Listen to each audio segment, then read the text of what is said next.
A ver, la grafología es una ciencia y con ella podemos acceder a información del cerebro. ¿Esto cómo es? O sea, ¿hay como patrones que se manifiestan en la escritura? En la grafología influyen varios aspectos y la forma en que hacemos cada letra tiene que ver con esta información que tenemos. El estudio grafológico, la forma de escribir de una persona, es algo que se nace o que se hace. O sea, al final se puede ir modificando, nos conviene modificarlo o realmente escribimos así toda la vida y ya está. La letra te sale como tienes el registro en el cerebro, no lo puedes evitar. Por eso nosotros los grafólogos decimos que nadie puede ser distinto a cómo escribe. Y dices, mira, yo voy a poner esto aquí antes de pegar 4 gritos y decirle a otra persona cosas que realmente le puedan lastimar, yo lo escribo aquí. Y para tu cerebro tiene el mismo efecto, tiene exactamente el mismo efecto, pero para ti va a tener un componente de...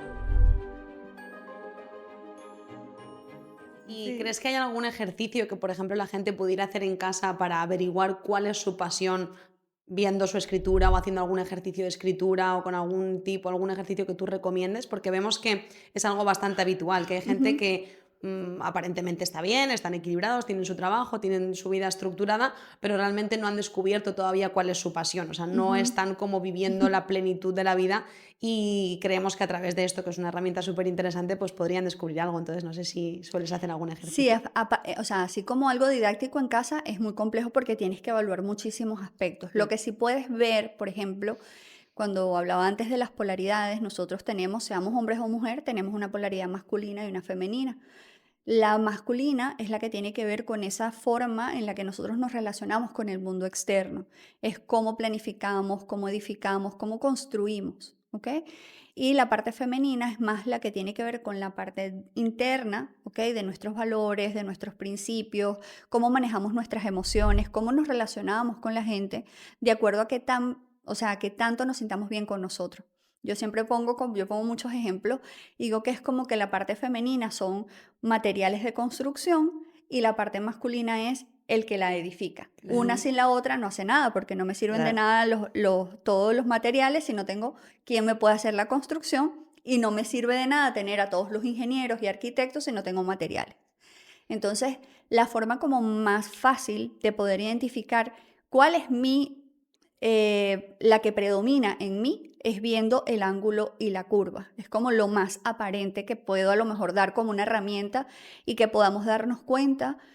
Por ejemplo, los trazos curvos, que es parte de lo que nos han enseñado, ¿no? Pero también nos habla un poco de cómo ha venido la sociedad desarrollándose a nivel emocional. Los trazos que tienen como muchos bucles, muchos tirabuzones, hablan de un mundo interior donde damos mucha vuelta, porque es como donde nos quedamos atascados, ¿no? Entonces es como poder identificar un poco qué tan angulosa es nuestra letra y si lo hacemos hacia la parte curva. Por ejemplo, las A o las O, que son un óvalo, si yo el óvalo lo meto dentro, es decir, le hago como una curva interna, de alguna forma yo me autolimito, o sea, me exijo mucho. Entonces, ¿qué hago con eso? Que no salgo tan rápido, sino que me quedo masticando, dándole vuelta a algo, tanto, hasta que luego logro salir, ¿ok? Entonces es como una forma como bastante rápida de poder hacer un escaneo de qué se nos da mejor, si relacionarnos o si manejar nuestras emociones. Un autotest. Ay, me parece fascinante. Y entonces, por ejemplo, ahora que ha ido cambiando, ¿no? Nuestra escritura, porque antes creo que todos escribíamos más en Argentina le llamamos cursiva, no sé Sí, cómo. sí, sí. Pero ahora es más común que todos hagamos una imprenta, ¿no? O una mezcla.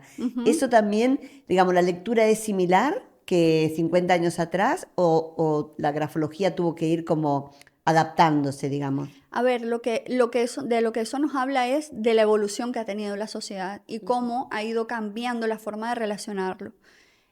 Nosotros incluso lo podemos ver en nuestros abuelos, en nuestros padres, y si ellos de alguna manera escribían de manera cursiva, solían ser personas que se relacionaban muy bien, más allá de que tuvieran sus problemas o sus encontronazos eventuales, pero eran personas muy de casa, muy de tener amigos, muy de conversar las cosas, ¿ok? Porque la letra cursiva es como si nos tomáramos de las manos.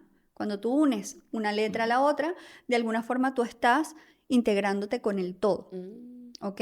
Es como una forma de ir en equipo. Y si lo ves, antes la gente se llevaba mucho mejor, se relacionaban más, interactuaban No más. había tanto individualismo, tal vez. Ajá. Se vivía más en familia también, Sí. ¿no? Ahora, cuando en la medida que nosotros separamos más las letras, pues nos separamos más de las personas. Entonces, eso lo que hace es que nos hagamos muy individuales. Todo al final tiene su propósito, porque pues yo creo que una etapa tiene que ver con la otra y que ahora estamos llegando con, por eso la vemos esa mezcla de que juntas la letra cursiva con la script y en un mismo texto, ¿no? Porque es como empiezas a conseguir dentro de ti algo que te va diciendo, tienes que unirte, pero hay una naturaleza de soltar. Incluso no es para nada casual que la escritura se haya ido dejando de un lado y que la gente cada día tenga más dificultad de relacionarse, de comentar las cosas que nos duelen o las cosas que no nos hacen sentir bien, porque no todas las relaciones o todas las comunicaciones son bonitas y agradables, pero que de una manera asertiva nosotros podamos decirle a alguien, oye, a mí esto no me hace sentir mal, no me gusta, yo me siento de determinada manera, que aunque ya eso per se es incómodo, pero que no sea una manera de confrontarnos. Claro, ¿Ok? eso te iba a decir porque aquí también siempre alentamos a llevar, bueno, un diario de vida o a escribir, ¿no? Por las mañanas, porque nos Ujú, parece algo que favorece la conexión, pero en general, como humanos, digamos, ujú. escribimos muchísimo menos, porque Sí, entre el móvil y Siri, o sea, a y mano todo. escribimos muy poco, ¿no? Ujú. ¿Eso nos va a traer, digamos, otros cambios? ¿Qué piensas? Claro, porque hay conexiones neuronales que solamente se hacen cuando escribimos. No la podemos Mm. hacer cuando tecleamos, por muy habilidosos que seamos. Siempre tiene que ser a mano. Entonces, Ah. retomar la escritura, aunque sea para hacer un ejercicio en la mañana, para dejar una notita, siempre, siempre nos va a activar espacios del cerebro que no se tocan a menos que tú escribas. O sea que en realidad estimula nuestro Sí, cerebro sí, y sí, fomenta las conexiones neuronales el hecho de sí, escribir. De sí. hecho, creo que yo siempre observo como que realmente a la hora de escribir hay algo muy... esto puede parecer evidente, pero hay algo muy diferente que a la hora de expresarse. O sea, parece como que expresas algo desde una parte más profunda o más Ujú. íntima o no sé, diferente Sí, realmente. incluso antes en las terapias te decían, escribe las cosas que no te gustan y luego rompes el papel y haces como un proceso de catarsis. Escribir es un proceso, es como una meditación activa. Incluso yo tengo personas que tienen una actividad cerebral muy fuerte. Yo trabajo también a nivel terapéutico, trabajo con personas con ansiedad, con depresión, que esta terapia les viene fantástico. ¿Por qué? Porque son personas que no tienen mucha calma. Entonces tú no le puedes decir a una persona que sufre de ansiedad que medite, porque la vuelves loca. O sea, siente que se va a morir ahí 5 minutos en una silla sin poderse mover. Pero la escritura le permite mantener un foco de atención, ¿ok? Donde empieza a experimentar esa calma, sin necesidad de sentir que no está haciendo nada, que está paralizado, porque la gente que es lo que le desespera de meditar, que siente que está perdiendo el tiempo, que está ahí y que no pasa nada y que la mente no se pone en blanco, sino en cambio la escritura, aunque también tiene esos momentos donde la persona quiere hacerlo muy rápido, ¿ok? Es como dibujar. ¿Y cómo recomendarías comenzar con eso, Mariana? Porque sí que es verdad que yo hay veces que me he enfrentado a la libreta y he dicho, ah, bueno, me parece muy interesante, voy a hacer este ejercicio, me siento, escribo y digo, pero no sé cómo escribir. O sea, no sé si escribir, no sé, como un diario Ujú, o lo que pienso, lo que siento, lo que ha pasado en el día. Entonces, ¿cómo recomendarías que la gente pudiera comenzar a escribir ujú, sin sentirse ridículo, sin ujú, sentir como que se están enfrentando a un lienzo en blanco o para claro. los que no saben qué poner?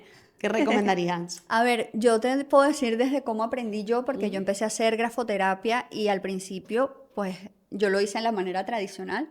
Era como lo hacías 2 veces al día, ¿no? Lo ideal, como digo yo, ese es el mundo de Disney. Claro, eso también lleva mucho tiempo, claro. Sí, era como, aunque me daban escritos específicos y con una letra concreta, para las personas que no estén haciendo terapias, lo que les recomiendo es como comenzar el día escribiendo qué les gustaría que ocurriera durante el día, ¿ok?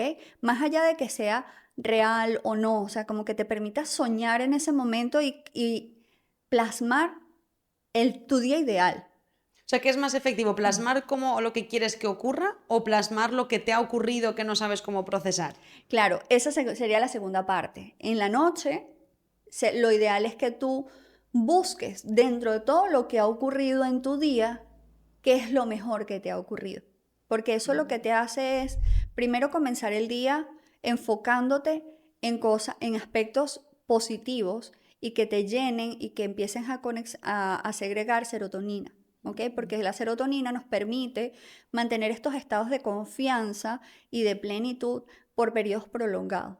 Entonces es como empiezas a activar todo esto a nivel del cerebro para que el cuerpo empiece a experimentar ese bienestar, aunque no sea del sueño realizado, pero empiezas a experimentar un bienestar.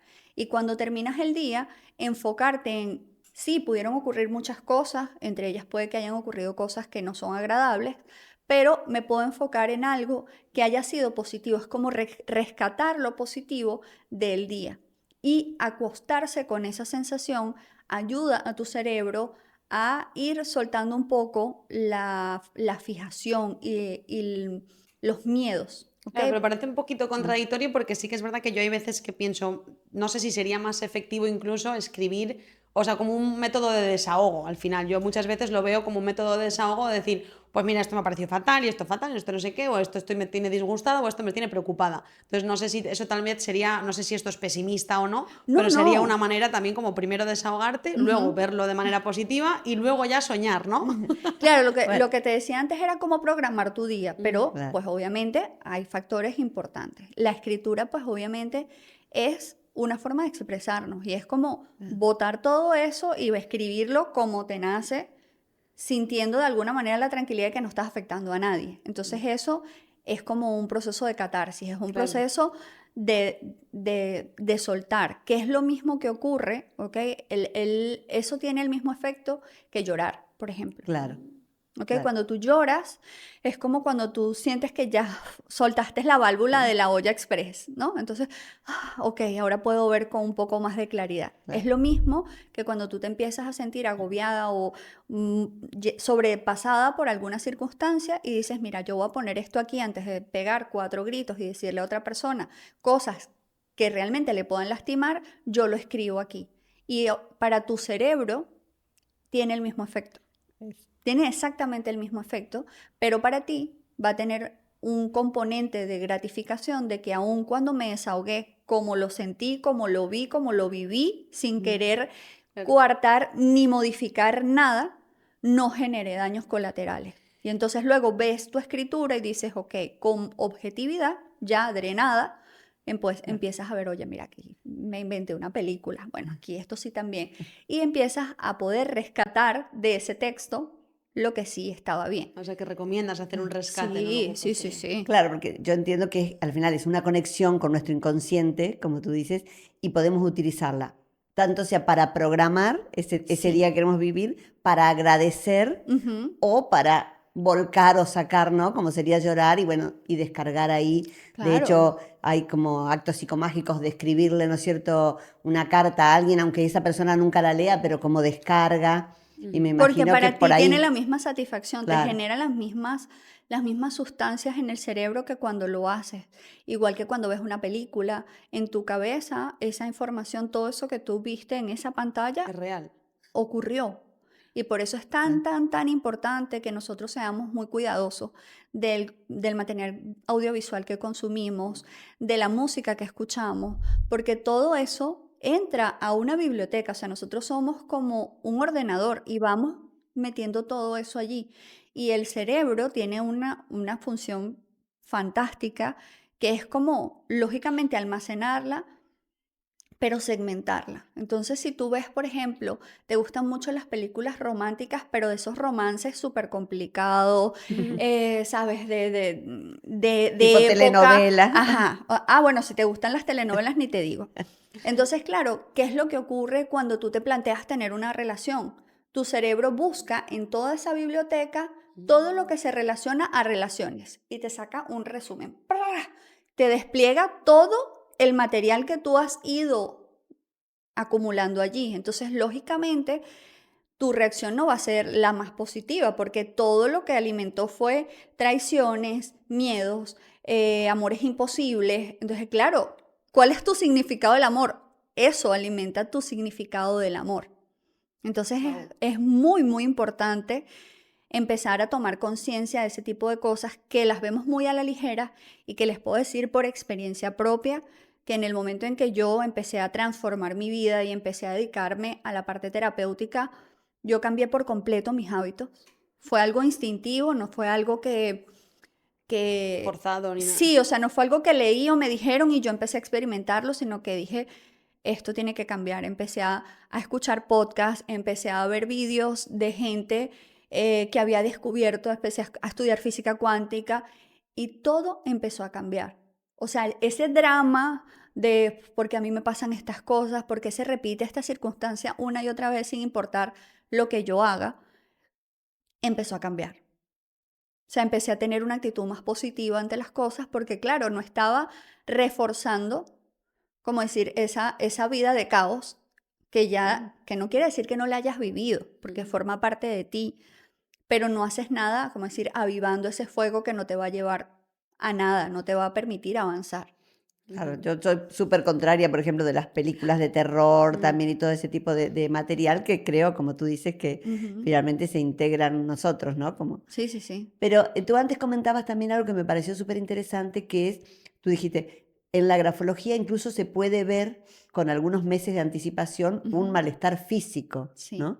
Y es, bueno, que nos cuentes un poco más de eso, si puede ser, y qué otras cosas pueden aparecer sin ser una herramienta predictiva, ¿no? Como a veces se puede Sí, pensar es que hay gente fácilmente. que me dice, ay, hazme el estudio para que me adivines. Y yo digo, no, no, esto no es un tema de adivinación, o sea, esto es una ciencia y todo lo que está allí ha ocurrido, no es algo predictivo. Yo lo que puedo hacer de manera predictiva es decirte, oye, mira, si tú tienes habilidad para esto, utiliza esta herramienta y te va a servir y con eso puedes construir, pero yo no te voy a adivinar qué va a pasar en el futuro. Puedo saber perfectamente quién eres, cómo te sientes, ¿ok? Porque está allí, ya está registrado. Entonces, por ejemplo, lo más común y fácil de ver en un estudio son los problemas, por ejemplo, de la cabeza o del aparato reproductor. Aparecen en la escritura, es algo muy sutil, pero son como pequeños puntos. Cuando tú escribes, es como que tú escribes una letra de forma continua y de repente te detienes a mirarle y pareciera que hubieses hecho una pausa. Y dejas como un punto, como si un marcador cuando lo dejas en el mismo, que deja como una huella. Sí. Es algo así. Entonces, se suele ver con facilidad. Hay personas que no saben que tienen quistes o miomas o cosas así en el caso de las mujeres, o en el caso de los hombres, problemas de la próstata. Entonces, en la letra se logra ver y le puedes decir a la persona o recomendarle que vaya al médico porque está en un punto donde todavía no tiene ningún síntoma, pero ya está presente ¿Y esto eso. lo tienen en cuenta esto los médicos, Mariana? ¿Los médicos o científicos? ¿O es algo que realmente estudia la ciencia en profundidad para poder predecir esto o no? No, los médicos no utilizan esta herramienta. Quienes suelen más utilizarlo son los psicólogos laborales para la parte de recursos humanos, porque puedes ver si la persona tiene facilidad para relacionarse, si es una persona pues, que tiene tendencia psicópata, que es una persona mentirosa, o sea, dependiendo del trabajo que tú vayas a hacer, hay rasgos de deshonestidad que se ven muy rápidamente en la letra. Pero si tú vas a trabajar en algo que da un poco igual,